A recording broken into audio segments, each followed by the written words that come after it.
Hi friends, ഇതൊരു മഹേന്ദ്ര സുപ്ര ആണേ. ഇത് സ്റ്റാർട്ടബിൾ ആണ്. ക്രാങ്കി മാത്രമേ ഉള്ളൂ. ഇത് സ്റ്റാർട്ട് ആവത്തില്ല. ഇത് ഉള്ളി ക്രാങ്കി മാത്രമേ ഉള്ളൂ. ഇതെനിക്ക് റിപ്പയർ ചെയ്യണം. ഇതെനിക്ക് വർക്കിനായിട്ട് വന്നതാണ്. മഹേന്ദ്ര സുപ്രോ പഴയ മോഡലാണ്. വിത്തൗട്ട് പവർ സ്റ്റിയറിംഗ് ആണ്. എൻ്റെ ECU ആണ് കംപ്ലൈൻറ്റ്. ഞാൻ ECU ബോർഡ് ഇളക്കി ഇവിടെ വെച്ചിട്ടുണ്ട്. അപ്പോൾ സർവീസ് ചെയ്തിട്ട് നമുക്കിത് സ്റ്റാർട്ട് ചെയ്യണം.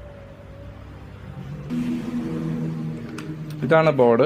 എൻ്റെ ഫാമിലി നമ്പർ എന്ന് പറഞ്ഞാൽ EDC 17C61 ഇത് ബോർഡ് കംപ്ലൈൻ്റ് ആണ്. ഇതിപ്പോൾ ഞാൻ എൻ്റെ IC ഒക്കെ മാറിയിട്ട് റെഡിയാക്കി എടുത്തിട്ടുണ്ട്. ഇത് വണ്ടിയിൽ വെച്ച് കഴിഞ്ഞാൽ സ്റ്റാർട്ടാവും. ഓക്കെ, മഹേന്ദ്ര സുപ്രോ. ഞാൻ ECU ഇവിടെ കണക്ട് ചെയ്തിട്ടുണ്ട്. ഇനി നമുക്ക് വണ്ടി ഒന്ന് സ്റ്റാർട്ട് ചെയ്ത് നോക്കാം.